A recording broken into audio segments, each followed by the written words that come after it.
Au niveau national, des mesures de lutte contre le racisme, de lutte contre les inégalités. Donc voilà, les situations sont très contrastées. Alors, je vous donne évidemment la parole. Des questions, des commentaires. Monsieur. Si c'est le cas, est-ce que la relation entre votre lutte actuelle et puis l'économie s'annonce, ou si c'est le cas, en fait, de quel côté l'économie se penche? Ça, c'est la première question. La deuxième question a trait donc à l'Italie. J'ai lu il y a quelques jours que l'Italie a voté une loi incitant en fait toute la population à faire de la délation sur tous les étrangers qui se trouvent sur leur territoire pour savoir si oui ou non ils sont en règle ou pas. Et vous qui êtes donc dans les institutions internationales, vous luttez contre ce genre de pratique. Est-ce qu'il y a quelque chose qui a été entrepris pour lutter contre cette décision de Berlusconi qui, pour garder donc la majorité, s'est penchée du côté de la Lega plutôt qu'autre chose? Voilà, je réponds à ces deux questions. J'avais demandé à aller enquêter sur le racisme en Italie dans le premier gouvernement de Berlusconi. J'avais été alerté parce que je ne fais des enquêtes que quand je reçois des témoignages, des informations sur la montée du racisme. Et j'avais reçu des rapports, des informations des ONG, Amnesty et autres, et les organisations africaines et arabes, et musulmanes et chinoises en Italie, de la montée du racisme, mais surtout du discours de la Ligue du Nord, qui avait un discours ouvertement raciste. Et j'ai écrit une lettre au gouvernement Berlusconi pour dire je veux venir voir ce qui se passe. Bon, le temps qu'ils répondent, il y a eu des élections. Et le gouvernement Prodi est arrivé, et c'est le gouvernement Prodi qui m'a reçu. Donc quand j'ai été faire mon enquête en Italie, j'ai rencontré un gouvernement qui était décidé à changer les choses. Je vous donnerai le site pour mon rapport en Italie, où effectivement je souligne que l'Italie fait face à 3 problèmes graves. Le premier problème grave, c'est que l'Italie a héritière, l'Italie moderne, est héritière d'un système politique de fascisme mussolinien qui était porteuse d'une idéologie, d'un discours racial et ethnicisé. Et que ce discours a fait prégnance en profondeur dans la société italienne. Deuxième danger, l'Italie faisait face à une pression migratoire extrêmement dramatique. L'arrivée massive des immigrants par bateau, et je l'ai vu parce que je suis allé à Lampedusa, et il se trouvait quand je suis arrivé avec mon équipe, des bateaux étaient en train d'arriver. J'ai demandé au préfet qu'on aille voir comment ils étaient accueillis. Donc j'ai été tout de suite sur le port, je les ai vus arriver. Et je voulais savoir comment cette pression migratoire, avec son côté dramatique, visuel, médiatisé, renforçait les préjugés ou comment les autorités le traitaient. Le troisième front que l'Italie avait aussi, c'est celui que tous les autres Européens ont, c'est la montée, depuis le 11 septembre 2001, de la lecture ethnique de l'immigration et de l'islamophobie et le problème de la sécurité nationale. Et donc c'est ça qui m'a amené en Italie. Mais ma conclusion a été de dire qu'en Italie comme ailleurs, tous ces facteurs historiques et autres, c'est la volonté politique qui est le critère ultime. Parce que le gouvernement Prodi avait commencé à adopter des législations pour remettre en question ce que le gouvernement Berlusconi avait fait. Malheureusement, et j'ai signalé la gravité de la situation, la première communauté la plus touchée, ce sont les Romains, les Gitans. Je suis allé dans leur camp, je les ai vus à Naples comme à Rome, etc. Totalement, parce qu'il y a des vieilles constructions du gitan, voleurs, violents, assassins, etc. Les communautés ensuite arabo-africaines et les communautés venant des Balkans, de l'ex-Yougoslavie. Alors, toutes ces constructions qui étaient en train d'être faites par le gouvernement Prodi ont été remises en question par la réélection de Berlusconi. Réélection grave, parce qu'elle montre aussi le danger démocratique du racisme. C'est-à-dire que le gouvernement de Berlusconi, qui est composé de 2 partis, le parti de Berlusconi et la Ligue du Nord, est fini. Le discours, la plateforme politique de la Ligue du Nord est ouvertement raciste et xénophobe. Et ce discours a fait élire, a donné des voix à la Ligue du Nord. Et donc, la plateforme raciste a conforté ce gouvernement. Et donc, étant élus démocratiquement, faisant partie du gouvernement, ils appliquent leur programme. Mais l'appliquant, et je l'ai signalé dans mon rapport, dans tout ce que j'ai fait après, dans un pays, quand la discrimination est assumée par l'appareil d'État, et comme ce qui se passe en Italie actuellement, c'est-à-dire qu'il vient d'adopter une loi qui autorise la détention des immigrés illégaux. On les emprisonne comme des criminels. On criminalise l'immigration. Contrairement aux instruments internationaux. Mais l'Italie l'a fait parce que l'Union européenne, le Parlement européen, qui est l'institution la plus démocratique de l'Europe, a adopté il y a quelques mois ce qu'on appelle, ce que les ONG appellent la directive La Honte. C'est une directive qui autorise les gouvernements à enfermer 18 mois, ainsi que leurs enfants, les immigrés illégaux. Donc on les criminalise. Berlusconi l'applique. Mais ce que je voulais ajouter, c'est que chaque fois qu'il y a une situation comme celle-là, comme on l'a vu dans les années 40, la montée du racisme est toujours la première étape d'un danger grave pour la démocratie d'un pays.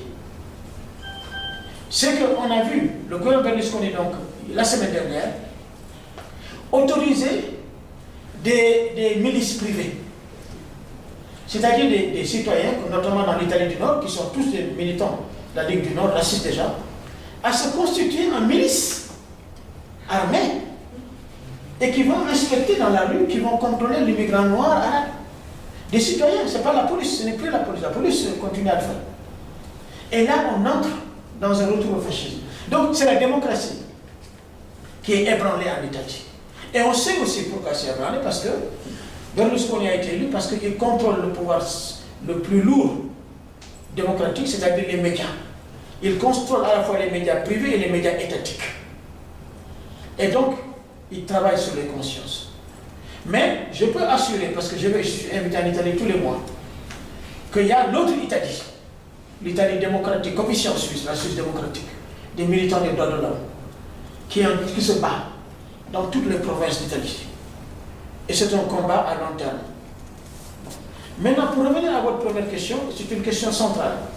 Pourquoi a-t-on organisé 4 conférences internationales? On l'a fait, non pas parce qu'on a échoué.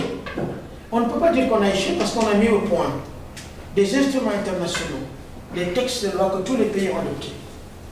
On a créé un comité auquel le CERD, le Comité pour l'élimination de la discrimination raciale, auquel les gouvernements soumettent des rapports. Et quand les gouvernements soumettent des rapports, leur minorité peut venir soumettre des rapports, des contre-rapports. Donc, débat démocratique. Et qui aboutit à des recommandations du CERD adressées au gouvernement. Donc, les instruments existent, les voies de recours également. Et je pense que ça a des progrès. Et le travail du rapporteur spécial et d'autres rapporteurs également. Mais, il y a eu 4 conférences internationales parce que simplement, le racisme est un mutant. Le racisme mute. Et il se transforme. C'est le ventre fécond dont parlait Brecht. Et quand on se rend compte qu'il prend de nouvelles formes, adressées pas seulement aux Noirs ou à l'Arabe, mais à toutes les communautés. L'antisémitisme, par exemple, moi je l'ai dit à nos amis juifs, ouvertement, notamment certains qui ont voulu s'opposer à la conférence de Genève, en disant qu'elle était antisémite. Je leur ai dit, attention, j'ai rencontré le président de UN Watch à Washington. Si vous réussissez à dérailler la conférence de Genève sur le racisme, vous mettez en question, vous renforcez l'antisémitisme. Parce que tout simplement, je l'ai mis dans mon dernier rapport. Vous regardez mon dernier rapport de l'année dernière, 2008, rapport mondial, où je dis que l'antisémitisme monte dans cette ère historique d'Europe, parce qu'il est né ici en Europe. C'est l'Europe qui l'a généré, l'a lié, lui a donné des bases théologiques, les juifs comme déicides, etc. L'a pratiqué pendant des siècles. Ghetto, le mot ghetto est un mot italien, c'était un quartier de Venise. La liquidation des juifs, etc. Avec le soutien de l'Église, qui avait, en interdisant le commerce de l'argent, avait laissé les juifs faire son travail, etc. C'est une vieille constitution européenne. Donc je dis que, en même temps qu'ils se renforcent en Europe, et je le sais parce que je rencontre des amis européens non juifs et je sais ce qu'ils disent. Et on sait quelle est sa profondeur, mais l'antisémitisme se développe dans d'autres continents qui n'ont pas une connaissance historique de l'antisémitisme, à cause de la lecture ethnique du conflit israélo-palestinien. Et je leur dis que donc le front de l'antisémitisme, il est mondial. Et la seule réponse, elle est mondiale. Donc si vous empêchez la conférence, vous renforcez les forces qui travaillent contre l'antisémitisme. Et enfin, si vous renforcez, vous réussissez à faire échouer la conférence de Genève, vous ne tenez pas compte du fait que les mêmes forces qui sont antisémites sont les mêmes forces qui sont racistes contre le noir, contre les musulmans, etc. C'est la même culture, la même mentalité qui unit ces formes de discrimination. Donc, ces conférences ont eu lieu de manière répétée parce que le racisme prend de nouvelles formes, plus subtiles, et qu'il faut confronter au fur et à mesure et obliger les États à appliquer les engagements qu'ils ont pris en signant les conventions internationales.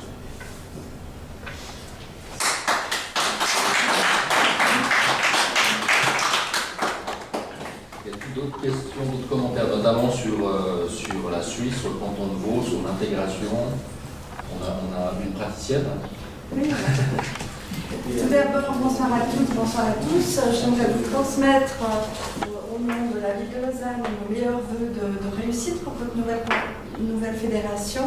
J'ai été aussi sensible à vos mots en ouverture par rapport à la responsabilité, puis je crois que ça traduit aussi, je dirais, la volonté que voilà, c'est un trop grand champ, les autorités elles ne peuvent pas tout faire, et je crois que c'est vraiment dans ce domaine où il faut établir un partenariat avec les principaux intéressés et surtout de ne pas parler à leur place, donc de travailler ensemble.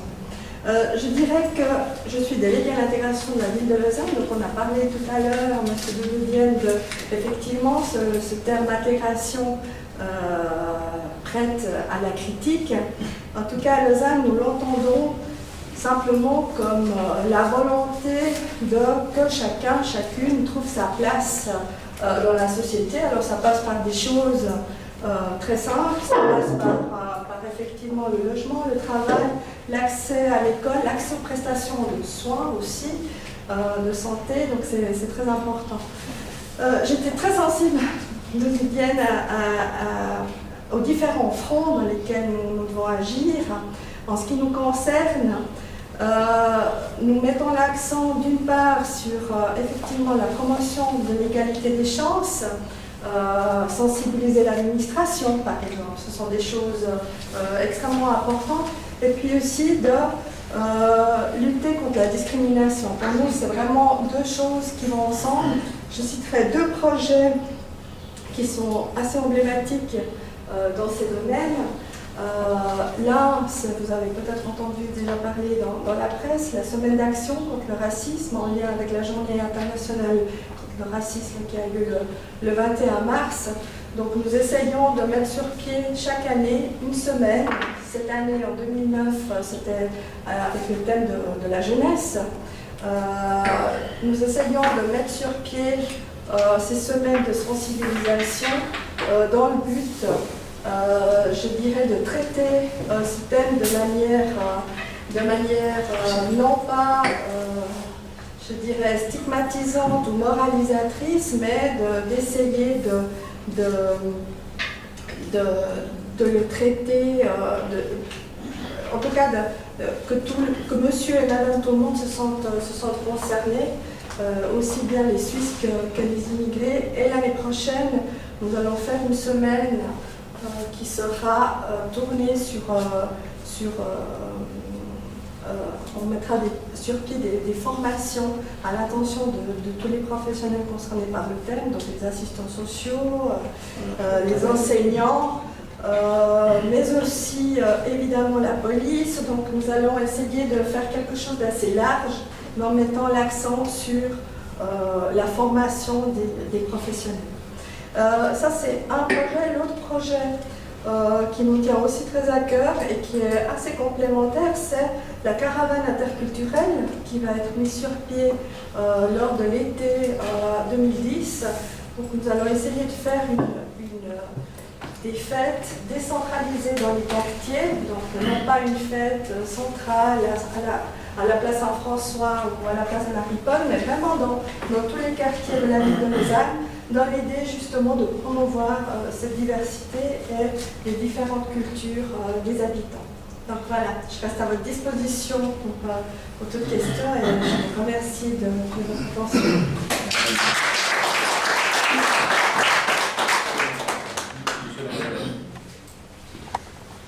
Merci. Je voudrais d'abord remercier les organisateurs de cette séance. C'est une très bonne initiative.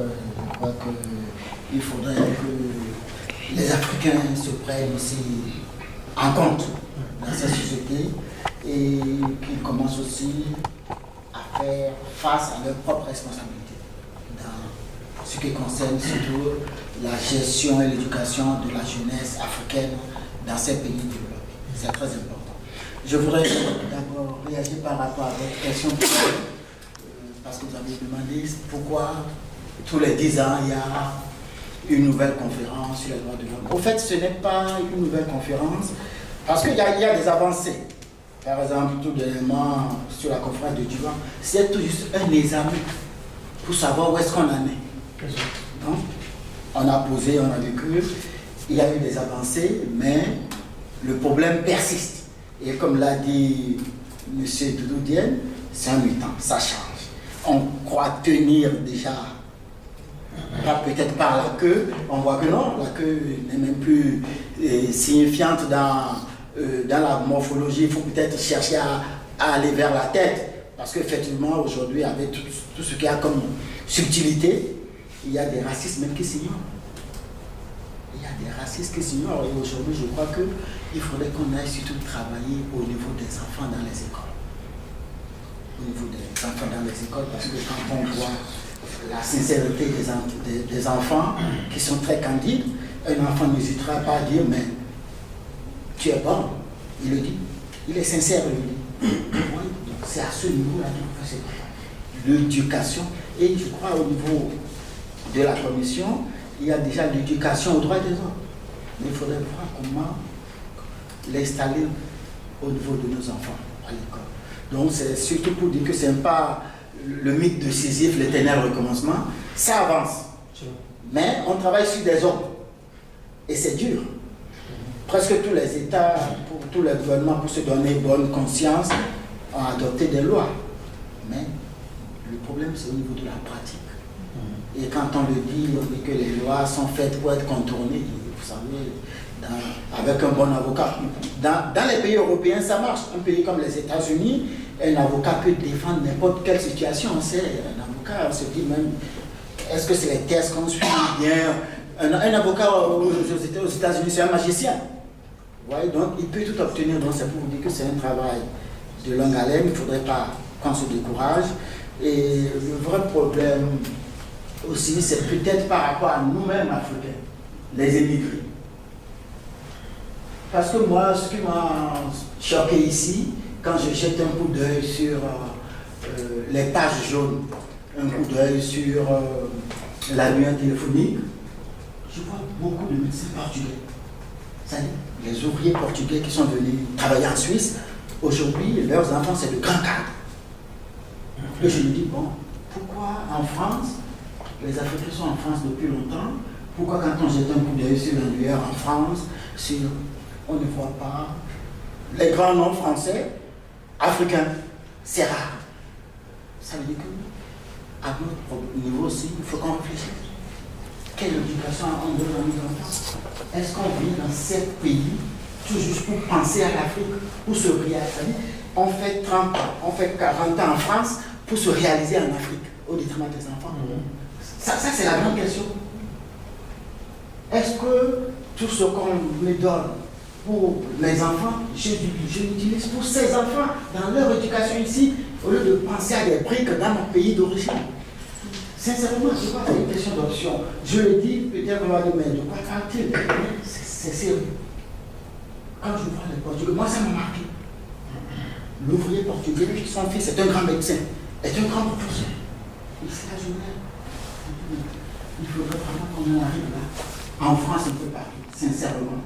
Si on se dit notre avenir est en Afrique, pendant qu'on est ici, avec nos enfants, nous mettons les moyens qu'il faut pour qu'ils deviennent des gens sérieux, des gens importants. Comme on le dit dans notre tradition africaine, il faut que nos enfants nous dépassent.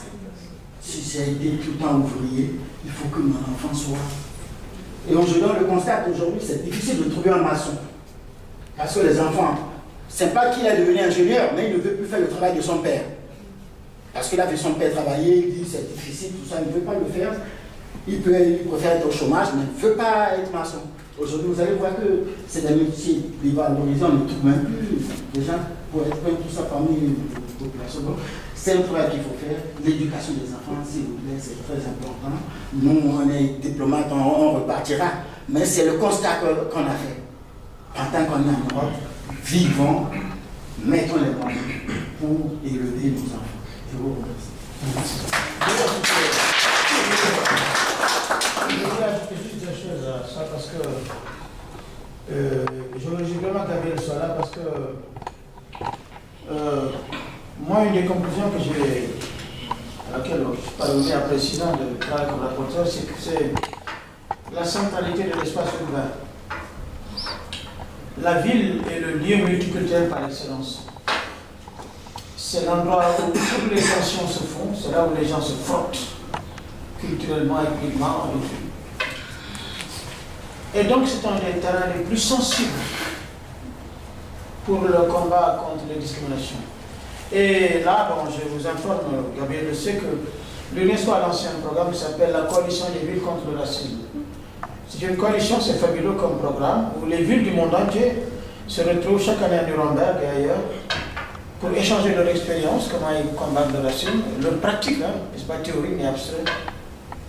Parce que l'espace urbain est absolument capital. Mais ce que nous savons aussi, c'est que l'une des causes de la montée de toutes les formes de racisme, c'est la volonté politique. C'est parce que, dans le contexte actuel, il y a une instrumentalisation politique du racisme. Que des partis politiques, littéralement, construisent des plateformes ouvertement racistes et gagnent des voix. Et c'est là qu'on revient à la spécificité des minorités non européennes. Parce que le portugais, comme tu l'as dit, s'intègre.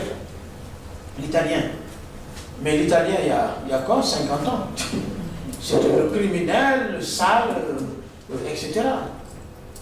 Ce qui n'avait pas l'italien maintenant d'Italie, d'oublier tout ça et puis de discriminer l'arabe ou le noir qui est dans les rues de Rome ou de Naples. Ce qui veut dire que le fait d'avoir été victime n'immunise pas contre les préjugés. Nous en avons entre nous. Nous en avons profond entre l'arabe, l'africain, entre l'intérieur des Africains et ça. Donc, c'est le problème politique. Le fait que des partis politiques littéralement banalisent le discours raciste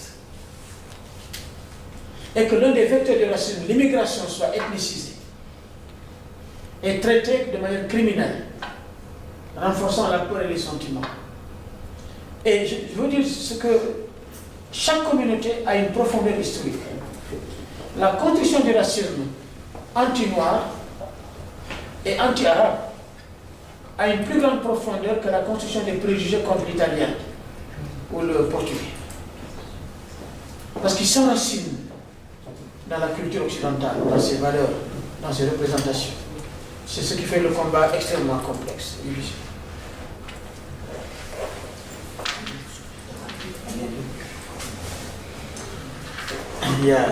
C'est toi qui alors, je remplace M. Boulet. Ma soeur, vas-y. Merci beaucoup. Je suis Awa Ndiaye, Espace Afrique International à Genève. J'ai fait partie des 4 premiers élus étrangers à la commission consultative sur l'intégration dans le canton de Genève. Ma question, la première, s'adresse à Mme Gabrielle.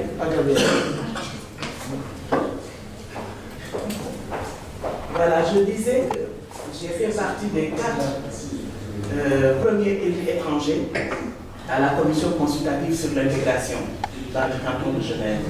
Donc j'ai collaboré étroitement avec le bureau de l'intégration des étrangers. Ma question, c'est de savoir quels sont les rapports entre le bureau de l'intégration dans le canton de Vaud et celui de Genève. S'il y a, disons, des actions communes, parce que mon mandat a expiré en mai 2006, mais jusque-là, je ne voyais pas d'action conjointe pour une intégration harmonieuse et rapide. L'autre question s'adresse à mon ami et frère Doudou Dieng. On est en train d'assister de façon banalisée à ce qu'on appelle ces vagues d'immigrés clandestins qui viennent échoir sur les plages européennes. Je veux bien jeter la pierre sur ces pays d'accueil qui réagissent tous azimuts par des lois impopulaires. Mais je crois aussi que l'Afrique a une responsabilité là-dedans.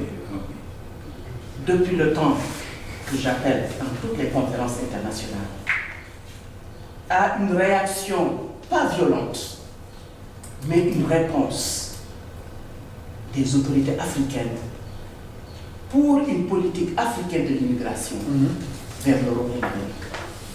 Je ne sais pas si c'est un vœu qui est condamné à être pieux, mais je crois que l'urgence, c'est de faire asseoir autour d'une table les autorités occidentales en charge de l'immigration, parce que de part et d'autre, on sait qu'on en a besoin. C'est un phénomène qu'on ne peut plus arrêter, mais au moins qu'on s'asseye. Autorités africaines et autorités européennes pour décider ensemble d'une politique commune face à cet enjeu de l'immigration. Et à mon frère diplomate, je suis désolé, mais pour moi, la solution pour l'Afrique, c'est que cette diaspora africaine établie dans les pays d'accueil s'évertue à une intégration harmonieuse, bien entendu, dans les pays qui nous ont accueillis, tout en ayant un devoir, celui de rendre les dividendes de nos réussites aux sols qui nous ont vus naître. Donc, intégration ici, mais développement solidaire pour les pays africains. Parce que la conférence du millénium n'est pas loin. Et toutes les statistiques ont été défavorables au continent africain. Je vous remercie. Merci. La dans ses rapports avec le Nord, globalement, lier toutes les questions ensemble. Les questions économiques, de dette, d'immigration, de matières premières, de commerce, tout lié ensemble. Et avoir une politique continentale. Et on sait que les pays récepteurs d'immigration jouent là-dessus. La France, on l'a vu l'année dernière. Le gouvernement Sarkozy a élaboré des textes, d'accord, pour traiter l'immigration, pour le renvoi, pour que les pays acceptent de recevoir, etc. Ils ont eu la stratégie du salami. Ils ont pris le gouvernement africain un par un. Ils ont été au Sénégal, au Mali, en Guinée. Et il n'y a que la Guinée qui, en fin de compte, a refusé de signer. Le Mali, je veux dire. Le Sénégal a signé tout de suite, Ouad a signé, etc. Et la France a maintenant un cadre juridique qui légitime. Et c'est pratique. Donc là, effectivement, il y a un enjeu politique, mais ce front, on l'ouvre tous, on va le pousser. Et il va s'élargir. Mais maintenant, la question n'est pas seulement le front africain. La question d'un front collectif africain. La question va beaucoup plus loin parce que, pour moi, les communautés d'origine africaine qui vivent dans les pays non africains et qui ont contribué par leur travail à la prospérité et au développement de ces pays, leur avenir est là dans ces communautés-là, dans ces sociétés-là. Et ce sont ces communautés-là qui sont les facteurs de transformation de véritables sociétés multiculturelles. nous savons, et je termine là-dessus, c'est que il y a quand même, parce que il a eu raison de me dire qu'il ne fallait pas seulement lier le nombre de conférences à la montée du racisme. Il y a deux lectures à faire du front du racisme. L'image apparente d'une montée, elle existe. D'une violence raciste, on tue des gens, comme en Hollande là, comme machin ici ou là. Il y a eu des morts suspects ici. Les politiques instrumentalisent, les intellectuels légitiment par des écrits, comme le prix Nobel de médecine, James Watson, prix Nobel de médecine, il y a 2 ans, qui a dit l'intelligence de l'Africain est inférieure à celle des autres. Prix Nobel. C'est-à-dire que le Nobel donne ses prix d'une manière absolument légère, pas éthique. Mais en même temps, nous assistons à ce que j'appelle une crise identitaire profonde, notamment des sociétés européennes. Et derrière cette crise, il y a des avancées. Les vieilles constructions d'identité nationale des États-nations, qui étaient basées sur l'ethnie et la religion, par exemple l'Europe chrétienne, ou le refus de rentrer la Turquie, etc., l'Europe blanche. Ces constructions-là qu'on a enseignées dans les écoles, dans les livres d'histoire, ne sont plus conformes aux dynamiques multiculturelles des sociétés. Or, toutes les sociétés européennes changent en profondeur. Se multiculturalisent par le mariage, par les avancées lentes, douloureuses, descendants d'Africains qui se font élire ici ou là, qui rentrent dans des sociétés, etc. Quand vous regardez derrière la scène, vous voyez, il y a des exemples extrêmement concrets que les lignes bougent. Et donc, ce que je veux dire par là, c'est que le problème n'est pas seulement la responsabilité des Africains en Afrique, qui doivent d'abord s'occuper du développement en Afrique, mais que ce que l'histoire a amené dans ces zones non africaines, comme les autres migrants des autres ethnies, leur avenir est dans les sociétés dans lesquelles elles se trouvent. Parce que simplement, elles sont porteuses de ces sociétés. Elles les ont transformées. Et donc, elles doivent se battre là. C'est là le travail de gens comme Gabriel qui vont travailler. Alors, je dirais qu'au niveau, on est dans un État, voilà, c'est un État fédéral avec beaucoup je dirais, de possibilités de pouvoir au niveau du canton et de la commune. Pour ce qui me concerne, je représente la ville de Lausanne et pas le canton de Vaud. Hein. Donc, mais je dirais qu'on a effectivement des contacts réguliers, mais les conférences latines des délégués à l'intégration, où je rencontre le délégué genevois. Je crois qu'à Genève, maintenant, il y a une nouvelle dynamique. Hein. Ça a été assez difficile à mettre sur pied, puis on sent qu'il y a une dynamique. Je dirais que les échanges, ils se passent surtout dans ces espaces de réflexion commune. Hein, et on apprend des expériences des uns et des autres. Par exemple, actuellement, un des projets sur lesquels nous travaillons les uns et les autres, c'est sur les programmes d'accueil des nouveaux arrivants. Qu'est-ce qu'on propose aux personnes qui arrivent pour justement leur faciliter, je dirais, l'accès aux prestations à tous les niveaux. Et je dirais que c'est ainsi que nous travaillons, que se font les échanges. Voilà. Oui, merci. Merci, il y a quelqu'un qui moment. Oui, il y a ici un travail extraordinaire, j'imagine, aux États-Unis et puis d'autres institutions, d'autres États. Mais à côté du discours institutionnel, juridique, administratif, politique et autres, il y a, j'aimerais revenir un tout petit peu à ce que vous avez dit tout à l'heure, c'est un petit point. Et puis que mon ami Mwako a fait état tout à l'heure. C'est au niveau de...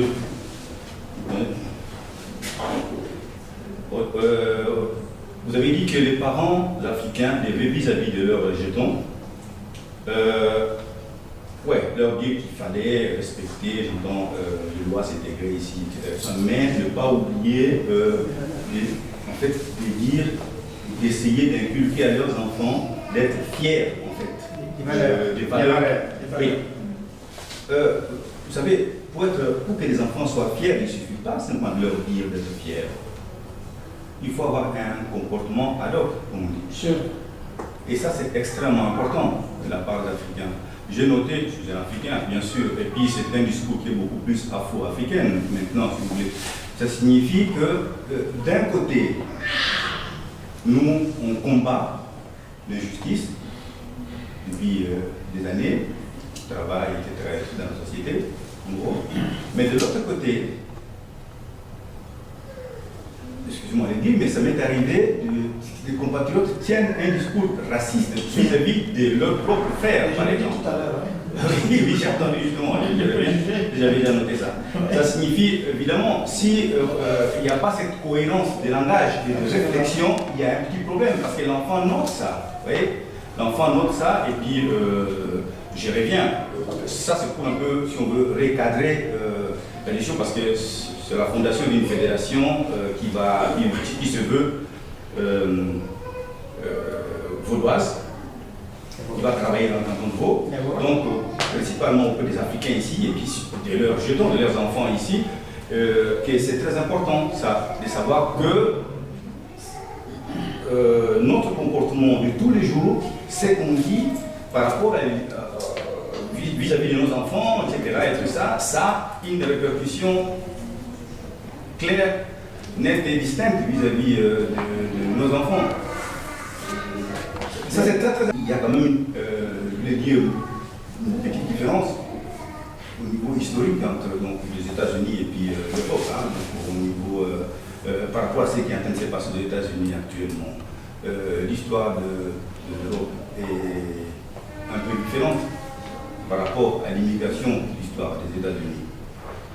Les avancées qu'on a connues, qu'on connaît actuellement aux États-Unis, dans le domaine principalement du racisme, ça a été un combat, comme vous savez, qui est un combat extrêmement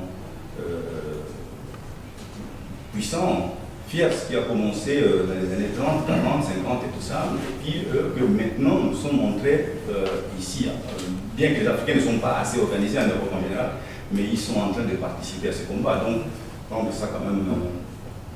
Je suis d'accord. Je suis d'accord. C'est d'accord. Bon, oui. Je vous oublie pas, madame. Je vous oublie pas. Vas-y. Oui, c'est moi. Non, j'ai dit Nati. Je m'excuse d'abord que tu prennes la parole. Ça fait 2 heures que nous sommes en discussion. Disons, je donne encore 2 questions, après nous aurons le temps de discuter autour d'un verre. Oui. Je voudrais remercier de vous dire pour l'intervention. On s'était rencontrés au Palais Wilson pour différents échanges avant la publication du livre sur le traitement médiatique des faits divers en rapport avec les étrangers en Suisse. Et on avait eu là divers échanges. J'ai envie de les centrer, en fait, la discussion, ça a été déjà fait par celui qui m'a précédé, sur la question vaudoise, hein, donc la question suisse, vu que la fédération est censée porter sur l'intégration en Suisse et dans le canton de Vaud, l'africanisation de la question, je reviens sur le canton de Vaud. Et moi j'ai envie de poser une question à Gabriel Amarel en rapport avec son activité au sein du bureau d'intégration. C'est-à-dire que j'ai entendu deux projets qui sont sur ce train d'intégration où il va y avoir une atmosphère bon enfant, interculturelle, et puis l'autre projet dont je n'ai pas donné l'essence. Ce que j'ai envie de savoir, c'est est-ce qu'au sein du bureau d'intégration lausannois dont vous êtes responsable, vous avez mis en place une politique de diversification de votre personnel salarié? Je viens d'aborder la question en point 2 de la question de l'égalité des chances. J'espère qu'il vous a été frappant lorsque vous avez fait le tour des bureaux fédéraux ou cantonaux des questions d'intégration et aussi des questions de lutte contre le racisme, que les personnels salariés, hein, je ne parle pas de bénévoles qui font parfois office d'affichettes, mais de personnels salariés, c'est quasi exclusivement des personnes blanches, totalement, et quasi exclusivement des personnes locales. Ceci m'a semblé parfois assez impressionnant. Là, j'ai envie de savoir, je me rends compte qui a quand même une politique assez longue d'intégration, j'ai envie de savoir si dans votre bureau lausannois, vous avez cette volonté d'engager de façon salariée des personnes issues de la diversité. Cette question, elle est importante, c'est pas beaucoup de la prendre. Hein. Je veux dire, lorsqu'on voit à la gare des personnes oisives et que parmi ces personnes-là, on note des Africains, le discours médiatico-politique qui exploite la question du trafic de cocaïne se base sur l'oisiveté des personnes qui sont perçues à la gare. Mais lorsque cette image des Africains oisifs à la gare n'est pas contrecarrée par une autre image d'Africains actifs et visibles sur le plan médiatique ou sur le plan simplement sociétal, eh bien c'est cette image de l'oisiveté qui reste le plus longtemps imprégnable. Avez-vous cette volonté politique au-delà des semaines d'intégration et des semaines multiculturelles qui passent et qui se succèdent, mais qui restent relativement éphémères dans l'efficacité de la lutte contre le racisme? Avez-vous cette politique active de diversifier votre personnel? Le dernier aspect est bien simplement pour dire, est-ce que, parce que vous avez rencontré ces personnels, enfin ces groupes fédéraux, mais aussi quand nous, lors de votre passage au moment de la rédaction de votre rapport en Suisse, avez-vous fait cette observation aussi, cette observation qui a dit, mais tiens, c'est quand même impressionnant que tout d'un coup, je suis entouré des gens qui sont fixement payés pour lutter contre le racisme, mais contrairement au bureau de l'égalité hommes-femmes qui sont dirigés en Suisse par des femmes, heureusement, les bureaux d'intégration, je ne pense qu'on remplace les directeurs ou présidents de ces bureaux par des personnes issues de l'immigration, mais en tout cas, ces bureaux, dans leur politique d'engagement, s'il vous plaît, engagent très peu de personnes issues de diversité et quasi aucun Africain ou aucune Africaine noire en tant que telle. Voilà, voici le premier aspect. Je demanderai de la concision, s'il vous plaît. Alors, je crois que la question, elle est beaucoup plus large que dans les bureaux de l'intégration. Je crois que... je dirais... En commençant par là. Non, commençons par là. Moi, je vous dirais que moi, je viens de la migration. Je suis arrivée en Suisse. Je suis arrivée en Suisse à l'âge de 10 ans. Et comme je suis femme, je vois très bien les liens entre racisme et sexisme. Ça va très bien ensemble aussi. Donc, voilà. Je crois qu'il faut dans certains bureaux, enfin dans notre bureau, il y a quelqu'un qui vient d'Italie, mais c'est vrai qu'avec la langue, on a les deux passeports. Hein, c'est vrai, on a eu un secrétaire qui était africain, maintenant il est à la direction du service du travail et de l'intégration. Donc il y a différents parcours et c'est plus large, je dirais, c'est dans l'administration que nous occupons, enfin à l'administration communale, il y a différentes personnes qui sont issues de la migration. Ce que j'aimerais, ce qu'on n'a pas, c'est des statistiques encore. Hein. Des statistiques, on n'a pas, je ne peux pas vous dire combien de personnes ont, mais c'est vrai que c'est des choses, à faire. Par contre, je dirais que c'est aussi, je dirais, une question je n'engagerai pas quelqu'un qui n'a pas les capacités. Non, je vous assure. Yes. Je vous assure. C'est pas rendre. C'est une palissade. On est d'accord. S'il vous plaît, je ne veux pas de dialogue. Je vais juste ajouter un mot. S'il vous plaît, je voudrais donner la parole à madame d'abord, qui est à côté de vous. S'il vous plaît. Je ne posais pas de question, je voulais juste ajouter un mot. Non, mais s'il vous plaît,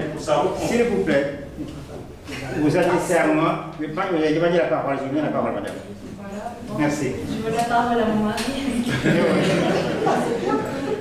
Moi, c'est sur un autre sujet, parce que par rapport, justement, on parle d'égalité des chances, on parle de non-discrimination. La première discrimination à la naissance, c'est celle du sexe. Et je pense que les femmes immigrées sont particulièrement touchées, puisqu'elles ont déjà affaire au sexisme et puis au racisme. Et qu'est-ce qui est fait pour les femmes, justement, les femmes immigrées, pour lutter contre ces discriminations spécifiques? Peut-être, alors je donne la parole à votre mari. Prenez la parole après. Allez-y maintenant. Prenez la parole. Non, je voulais juste dire un petit mot par rapport à la question que j'ai bien sûr. Est-ce que vous pouvez vous présenter juste comme ça, chacun a affaire? Je m'appelle Omar Suleiman. Oui. Je suis employé à l'État de Bois en tant qu'économiste contrôleur de gestion. Merci. Donc, Donc là, c'est juste ajouter un mot par rapport à la politique d'intégration en Suisse.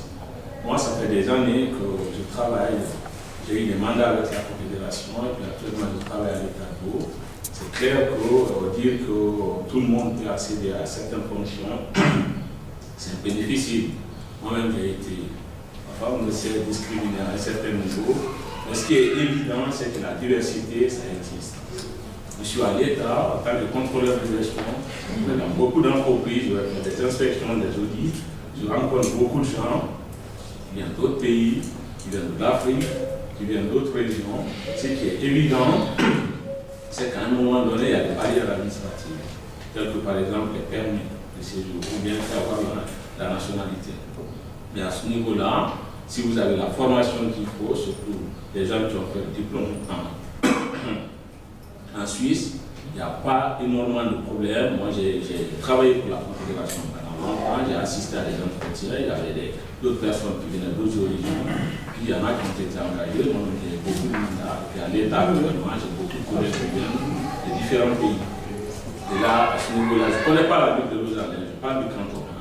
Et là, à ce niveau, dire peut-être la situation française qu'on connaît relativement différente de celle qu'on connaît en Suisse.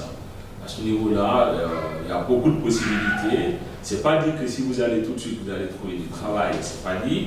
Mais en réalité, si vous avez la formation adéquate, ils sont encore beaucoup plus ouverts sur cette question-là que d'autres pays qui nous entourent. C'est ce que je voulais ajouter. Je vous remercie. Je pense que... s'il vous plaît, tu t'assois. S'il te plaît, tu t'assois. Je suis ségrégé. S'il te plaît, tu t'assois. Je suis ségrégé. Bon, alors, s'il vous plaît. Alors, je crois que ça fait 2 heures que nous parlons. Ça fait 2 heures que nous parlons. Je crois, mon cher Barry, il n'a dit qu'une partie de ce que je pensais. Je me donne le droit de rappeler qu'il y a 2 options, comme son Excellence a eu à le dire, quand on quitte l'Afrique ou son pays, c'est-à-dire soit de venir et s'y mettre là, de faire des enfants et de les intégrer, d'en faire des ingénieurs. Et si je prends l'exemple européen, en parlant des Portugais, comme son Excellence a eu à le dire, ou des Italiens, et tout leur rêve, ou des Espagnols, c'est de mettre une brique en Espagne ou au Portugal pour leurs enfants, parce que l'exil est frustrant. Alors je suis étonné que son Excellence ait à dire qu'il faut les mettre ici, et avec les frustrations que nous connaissons, nous les mettons ici, on les intègre, et de ne pas faire une brique en Afrique. Alors, à quoi c'est? Non, en fait, c'est une explication.